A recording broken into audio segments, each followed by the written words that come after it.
Just let me know if you want to reserve some time before you start so we don't have to interrupt you as you're going along. We'll probably interrupt you enough anyway. Okay. Thank you for that. May it please the Court, Manuel Alvarez, Assistant Public Defender on behalf of the appellant. I'd like to reserve 2 minutes for rebuttal. Sure. And at the outset, let me say, with respect to the double jeopardy issue, I agree with the Assistant Attorney General that the matter is up before the Florida Supreme Court.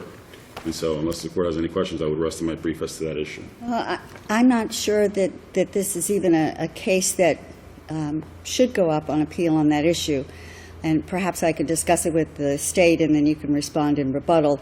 But from my understanding of the record and from reading the victim's testimony in this case, it appears that there was no separate act that would support a finding of the L&L. I mean, there are different L&Ls and there are different acts, and it appears that the cases that are up on appeal were cases in which there was a separate act.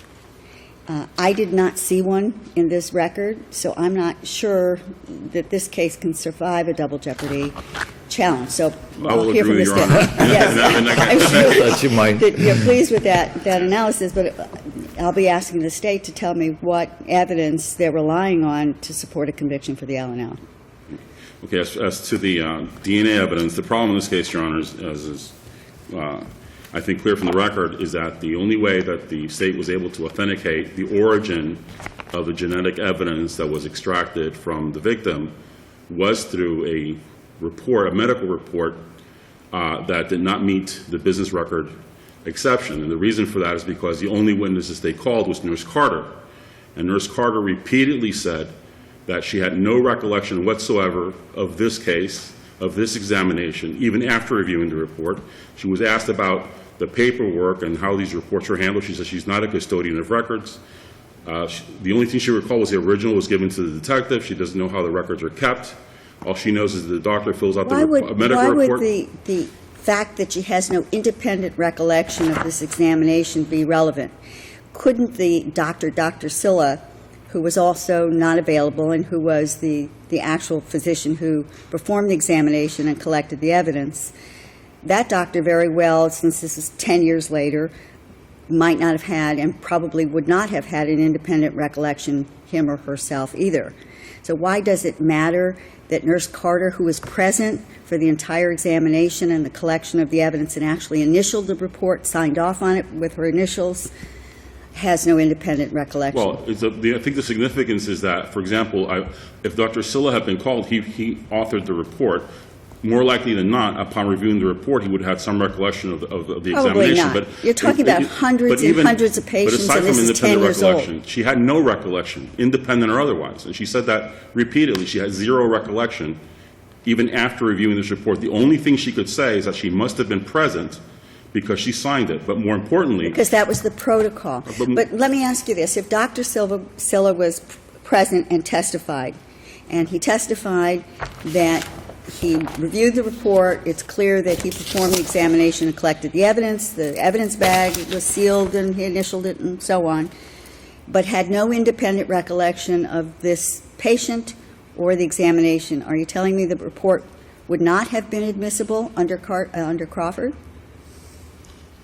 I think the report is hearsay, period. But because in order to establish the report's admissibility under the business record exception, you have to have someone who's familiar and can attest to the record-keeping procedures. Well, no, that's not that. Well, this nurse said she had no involvement with the paperwork regarding these types of cases. But she testified as to the procedure and the protocol. You also had in general, Simmons, who testified of the procedure and protocol and said that she had reviewed the report as well as the evidence, and it was all collected and conducted pursuant to their procedure. Well, in this case, she was specifically asked, and I think the record, particularly in pages 472 to 473, speak to this point. She was asked, question, do you have any job regarding these documents? Answer, no. Question, has anybody ever told you that you're a custodian of records? She doesn't have to Answer, be the no. custodian. She doesn't have to be the custodian. But she has no involvement. How can she lay a business record foundation when she's saying, I have no involvement with these records?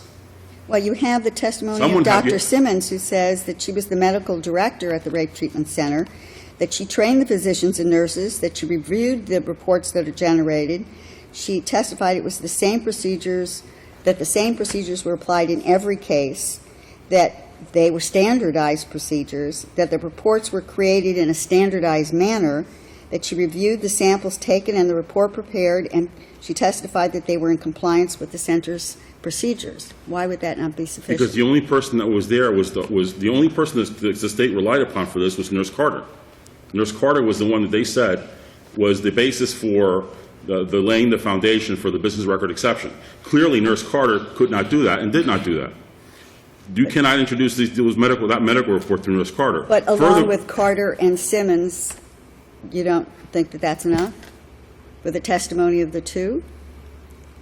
Well, Simmons can only testify as a general matter. She wasn't testifying as to a specific report. Nurse Carter was the only one that was present. Additionally, there's also a Sixth Amendment problem under Crawford, which is that right now, the cases following Crawford and Melendez-Diaz deal with, for example, the reports of analysts, forensic analysts, whether it be DNA analysts or chemists. But clearly, the testimony of the person who collected the evidence and who can establish the origin of the genetic material, which is the only way you establish even relevance, that person needs, under Crawford, under the Sixth Amendment, must be subject to cross-examination. You had Nurse Carter, who was present when the report... Right, she had no recollection. But she was present, and she could testify that the procedures were followed, that she initialed off on the report. By initialing it, she was verifying the information in the report. It's no different than the person who actually collected it. Only Dr. Silla could have... Crawford clearly said that she didn't remember anything that happened in this case.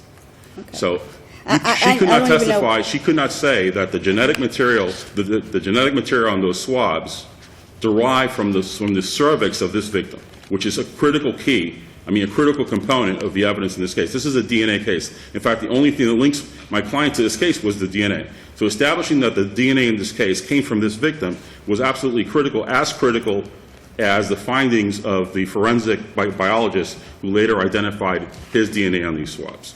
And that presents a Crawford issue, a Sixth Amendment confrontation issue, and that's why the state needed to call Dr. Silla.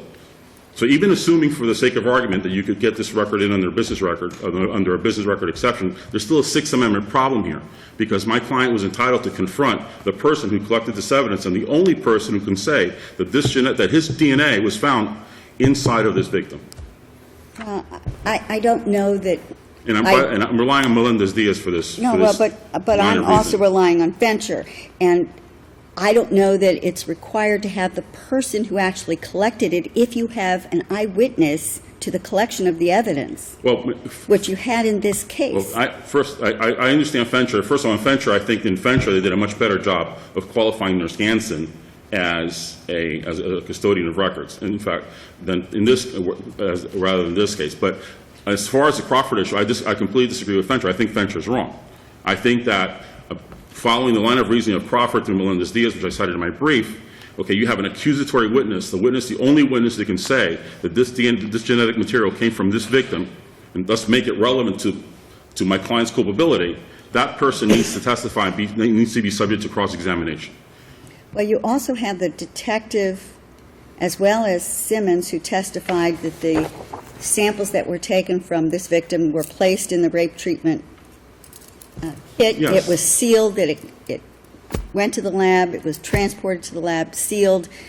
It had the victim's name, it had the doctor's initials, and it arrived at the lab sealed. So we're not talking about a chain of custody issue. Well, no, but this is no different, in my opinion, Your Honor, than, for example, when you introduce a lab report from a reputable lab, it has the police case number, the defendant's name, it has all these markings, and yet, under Crawford, you can't introduce that lab report to establish, for example, the illicit nature of a substance in lieu of a live witness. And this is, in my opinion, what I'm arguing is that this is no different, that the origin of the genetic evidence that was collected in this case is as important as the scientific analysis down the line that basically identifies it as his DNA. And so I'm saying that even assuming they could get it in there under a business record exception, they still can't get around the Sixth Amendment Crawford Melendez-Diaz issue. And unless the court has any further questions, I'll yield the podium. Thank you, counsel. May it please the court, Linda Katz of the Attorney General's office, here on behalf of the state of Florida. As to the statement that the lab report is no different than the report here, the lab report in, say, Melendez-Diaz or anything else, it is crucially different because in this case there was no analysis. There was no conclusory statement contained in the report made by Dr. Silla.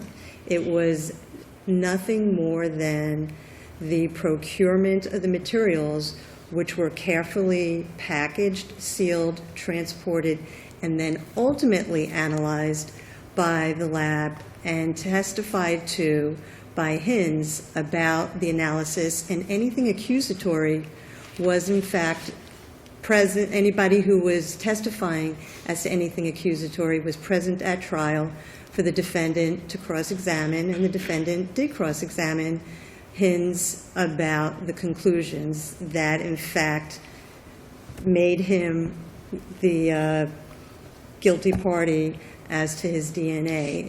Do you concede that this report is testimonial in nature? No. Tell me why not. Because the report doesn't say that anything having to tie the defendant to the crime occurred.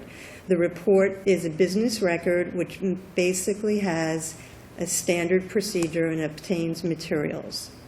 And the fact that Nurse Carter doesn't recall what happened, as you pointed out, doesn't mean that Dr. Silla would have recalled any better as to what happened. But doesn't the case law essentially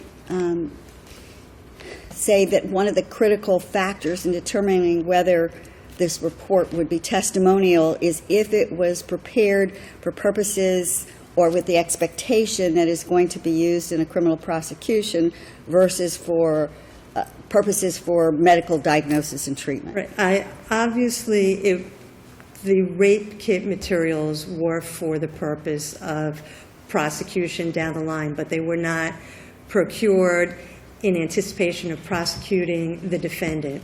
It wasn't something like a breath test that was taken from the defendant that later would be used in the defendant's trial. The kit, I think, is separate from the report. I mean, clearly, I don't buy the arguments as to the kit itself. I mean, that's got introduced, I think, appropriately. The question is whether, in my mind, is whether the report was improperly introduced, or at least portions of that report was improperly introduced because it was testimonial. Well, the report and the kit really go hand in hand because the report does nothing more than document how the materials in the kit were procured. So if you agree that the kit is admissible, the report is nothing more than the standard protocol as to how we obtain the materials in the kit.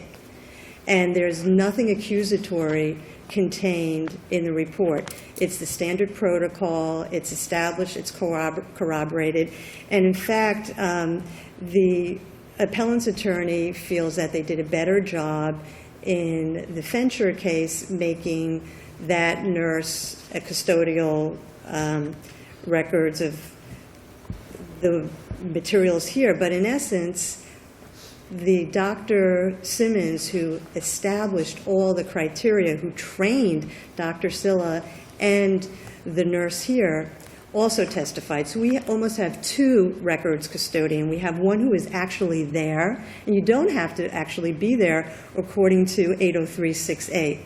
But this nurse was here. She was an other qualified person. You don't have to be the person who sits in front of the proverbial file cabinet and actually contains the records.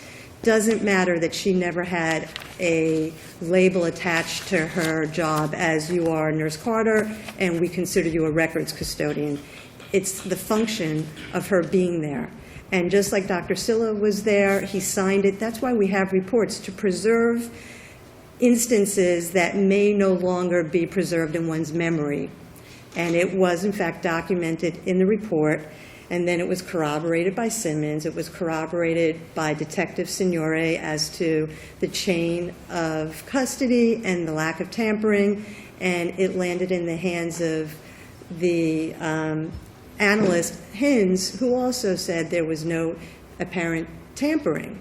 So we have the chain of custody here. We have this report, which, according to Fincher, it's the only case in the state of Florida that deals with the identical scenario and finds it is permissible as an exception to hearsay as a business record, and most importantly, it does not violate Crawford. There was nothing accusatory about it. It's clearly distinguishable from the cases cited by defendant, the two Johnson cases. Can you turn to the double jeopardy point, please? Well, in the double jeopardy point, I see what Judge Rothenberg is saying as to the testimony as to any particular act where the defendant's hands touched any of the body parts that would constitute lewd and lascivious molestation.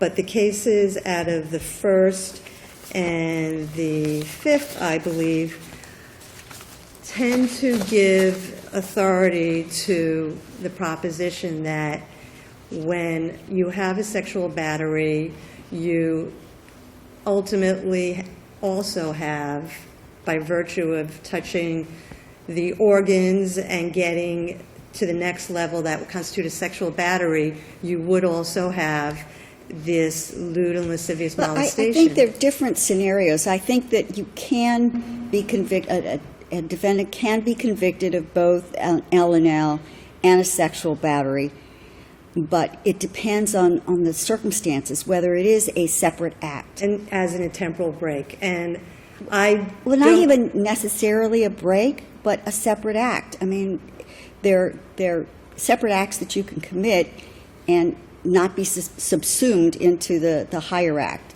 And it seems to me that in a case like this, where there are no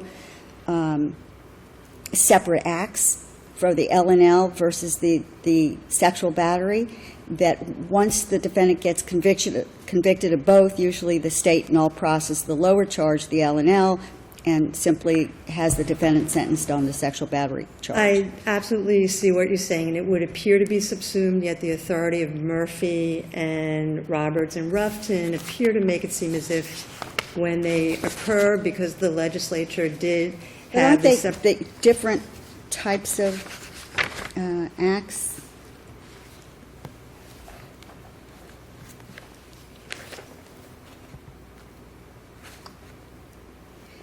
Because the difference in, well, for example, in Murphy, the sexual battery was based upon the defendant either placing his penis, either there was penetration or union with penis and vagina. Well, that's your whereas battery. the L&L was the touching with the hand. So those are separate acts. Well, Those are separate acts. You don't have that in this case. the premise that they're separate may appear to be more of a philosophical statement as to... It's not philosophical. I mean, Well- you're talking about different body parts completely. Well, the penetration is obviously a more severe type of touching that rises to the level of being an actual sexual battery. But in terms of the trauma that the victim is exposed to and subjected to by being roughed up with one's hands prior to, before, during, or after a sexual battery is equally traumatic and can be deemed to be a separate offense. I And think the that's why punishment- you have to look at the circumstances. In the testimony in this case, the victim did not testify about any of that. She simply testified about the sexual batteries. Well, the way the amended information reads, it just reads his hands touched her body parts. And it would almost seem that in order to commit the sexual battery, he would have opportunity to touch those body parts. And how clearly the victim may have testified or may not have testified as to break down his actions, is a judgment call, but I don't think that it necessarily precludes the convictions. I didn't see it. Go ahead. Anything else, counsel? If there are no further questions, the state would maintain that in terms of the admissibility of the rape kit, it was properly admitted as a business record exception to hearsay, and there was no Crawford violation. And the double jeopardy equally may potentially not be an issue the cases, Ruffton and Roberts, which are presently pending, Murphy, I think jurisdiction was declined, may give the court further insight, and I would suggest that the case should be stayed pending those opinions for potential clarification. Thank you. Thank you, counsel. Very briefly, I just want to address the notion of an accusatory witness. The only evidence that we have in this case that the defendant's DNA was found inside this victim is from a report. No, that's not correct. No, I don't agree with you. You have the testimony of Nurse Carter, who was present. Right, and who says she has no recollection of this case But and no recollection of this But victim. who signed the report where that Well, information precisely, is she signed the contained? report, and therefore the only evidence that my client's DNA came from this victim is based upon a report that was generated by a non-testifying witness. And I disagree with Fencher's analysis of Crawford. I think that the person who collects the evidence that subsequently is used to tie my client to this sexual battery is the only person who can say that his DNA was found in that victim is a critical witness who must be subject to cross-examination, because although there are procedures and protocols that are followed in these examinations, we don't know if they were followed in this case. Do you We don't know if concede that you can have more than one declarant in a report? Yes, you can, but the problem is, look, had Nurse Carter recalled this examination and could testify as to what Dr. Silla actually did, then I wouldn't have an issue here. But the problem is that she had no recollection of this case and could say nothing as to what happened in that If examination room. Dr. Silla testified and had no recollection, Well, then the state wouldn't have a case, Your Honor. I mean, it's no different when you call an eyewitness who are you suddenly saying doesn't... that the report would not have been admissible The if rep- Dr. Silla testified? If he was subject to cross-examination, and if he didn't recall, then I don't think the state could introduce this DNA evidence. Okay, but that happens on a case. It's no different than in a murder case calling your key eyewitness who stands up there and doesn't recognize the defendant.